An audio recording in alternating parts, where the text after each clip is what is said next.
Live TV, सच सबसे आगे। नमस्कार, आप देख रहे हैं द लाइव टीवी। मैं मोहम्मद अफजल आलम। डॉक्टर को धरती का भगवान कहा जाता है और ऊपर अल्लाह, ईश्वर, भगवान, तो नीचे डॉक्टर को जीवनदाता कहा जाता है। लेकिन आज एक ऐसी घटना राजस्थान के भरतपुर में हुई है जिससे हर हिंदुस्तानी का सिर शर्म से झुक जाए।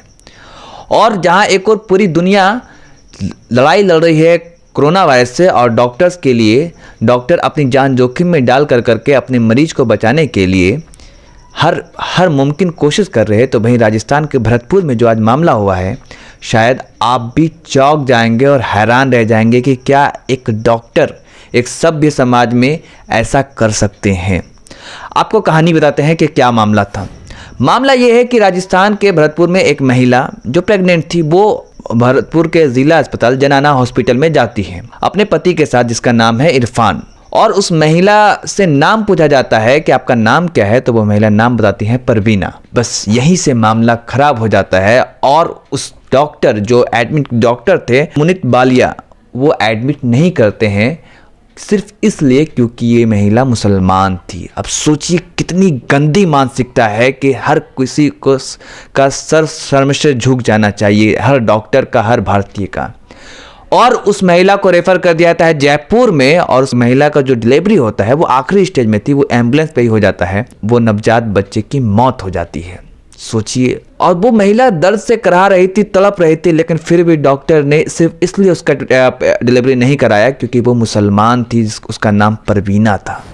क्या हम 21वीं सदी के में इंसान कहलाने लायक हैं कि हम 21वीं सदी में पहुंच गए और ये डॉक्टर ने जो हरकत किया है, ये किसी और ने नहीं खुलासा किया है, बल्कि राजस्थान के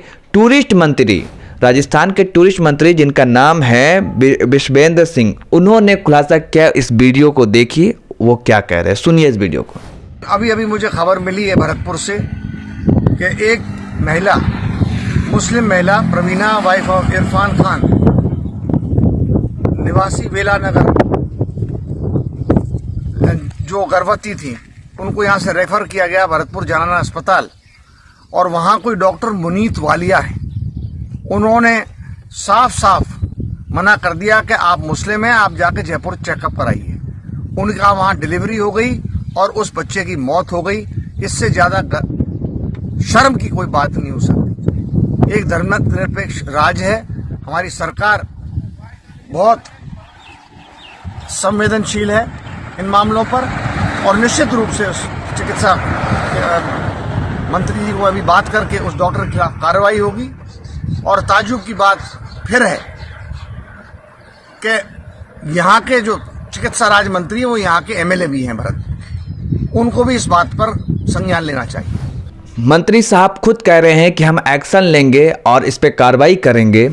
ये शर्मसार करने वाली घटना है और राजस्थान का नाक नीचा करने वाला है। ना केवल राजस्थान बल्कि पूरे हिंदुस्तान के लिए ये एक हम जो गंदी मानसिकता होती जा रही है, हिंदू मुसलमान का जो नफरत और जहर बोया जा रहा है, ये आज उसकी मिसाल इन्होंने दे दी है आज कि एक डॉक्टर भी ऐसा हो सकता है। जहां एक और डॉक्टर के लिए 22 मार्च को ताली और थाली हमारे प्रधानमंत्री ने बजवाया और पूरा देश अपने डॉक्टर पे गर्व कर रहा है, नाच कर रहा है कि वो अपनी जान जोखिम में डाल करके भी अपने पेशेंट को बचाने के लिए हर मुमकिन प्रयास कर रहे हैं। तो और यही डॉक्टर आज एक बच्चे, एक नवजात जो इस दुनिया में आने से पहले ही अलविदा कह दिया, उसने अपनी जान दे दी। डॉक्टर को तो भगवान और ईश्वर का दर्जा दिया, लेकिन ये कहलाने के लायक है। अब उस महिला के पति इरफान को सुनिए कि वो क्या कह रहे हैं, सुनिए इस वीडियो को। मेरी वाइफ की डिलीवरी होनी थी। मेरी वाइफ को जब रात को दर्द उठा तो मैं CHC सीकरी लेकर गया, तो वहाँ से ब्लीडिंग ज़्यादा हो रही थी। उन्होंने कहा कि साहब यहाँ कंट्रोल नहीं होगा, आप इसको जिला अस्पताल लेकर जाएं। वहाँ से रेफर कर दिया। मैं जल्दी से जिला अस्पताल के लिए गाड़ी कर और जिला अस्पताल पहुंचा सुबह 8 बजे के लगभग। जिला अस्पताल के लिए मैंने घंटों इधर उधर चक्कर काटे, कोई डॉक्टर ही नहीं मिल रहा था। डॉक्टर मिला तो मेरा नाम गाम और पता लिखा। एक मैडम आई, गोरी सी मैडम थी, उसने कहा कहाँ के रहने वाले हो? मैंने कहा मैडम हम नगर तहसील के रहने वाले। कौन हो, क्या नाम है? मैंने कहा मैडम मेरा इरफान खान नाम है। तो फिर तो आप मुस्लिम हो?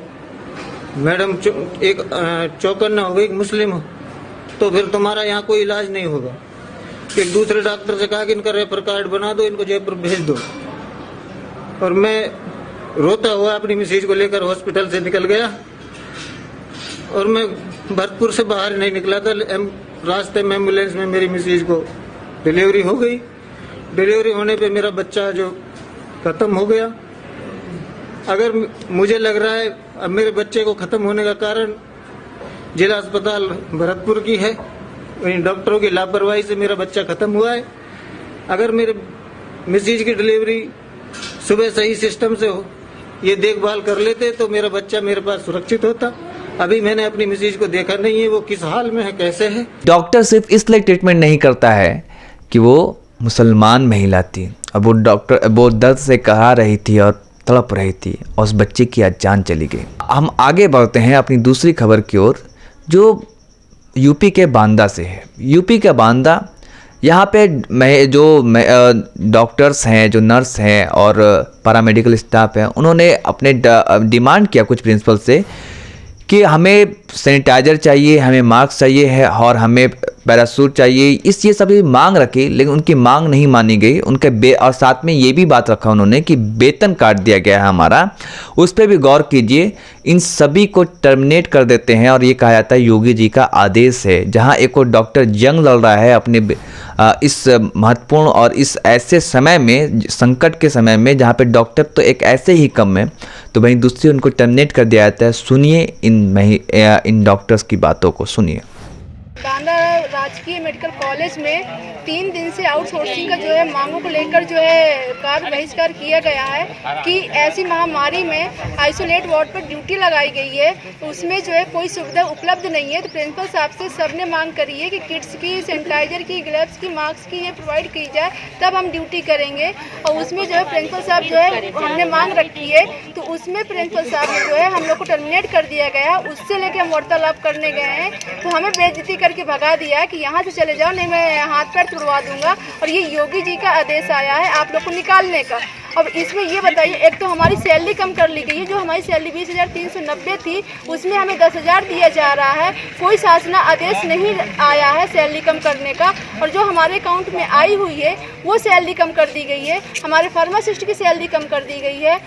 तो वहीं इस पूरे मसले पर कांग्रेस नेत्री प्रियंका गांधी ने भी इस पर ट्वीट कर करके अपनी प्रतिक्रिया दी है और योगी सरकार से अपील की है कि ऐसे समय में जब हमारे डॉक्टर्स जीवनदाता और योद्धा की तरह काम मैदान में हैं, बांदा में नर्स और मेडिकल स्टाफ को उनकी निजी सुरक्षा के उपकरण न देकर और उनकी वेतन काटकर बहुत बड़ा अन्याय किया जा रहा है। इस समय कोरोना के खिलाफ जंग में डॉक्टर और सभी स्वास्थ्यकर्मी अपनी जान जोखिम में डालकर चुनौतीपूर्ण समय का मुकाबला कर रहे हैं। तो आप सोच सकते हैं कि ये प्रियंका गांधी ने भी ट्वीट कर करके बताया है और कहा है कि इन लोगों को जो कही जा रही है उसको माना जाए और ऐसे वक्त में डॉक्टर के साथ ये अन्याय किया जा रहा है। तो अब जहां एक और डॉक्टर्स जंग लड़ रहे हैं अपनी जान हथेली पे लेकर करके, तो वहीं दूसरी ओर डॉक्टर के साथ इस तरीके की हरकतें हो रही हैं। ये मीडिया आपको नहीं दिखाएगा क्योंकि मीडिया जो मोदी जी की नाकामियां हैं और योगी की नाकामियां हैं, आज जो पोल खुलता जा रहा है धीरे धीरे कि हमने वोट तो दिया था मंदिर और मस्जिद के नाम पे, गाय गोबर के नाम पर, तो अब क्या होगा, यही तो होगा। तो उस पे जो उसकी नाकामियों का पर्दा डालने के लिए क्या किया जा रहा है, बस यही सब दिखाया जा रहा है। हिंदू और मुस्लिम मरकज, बस इसी का नफरत और जहर जो फैला, जो राजस्थान में के भरतपुर में आज हुआ है ये मामला।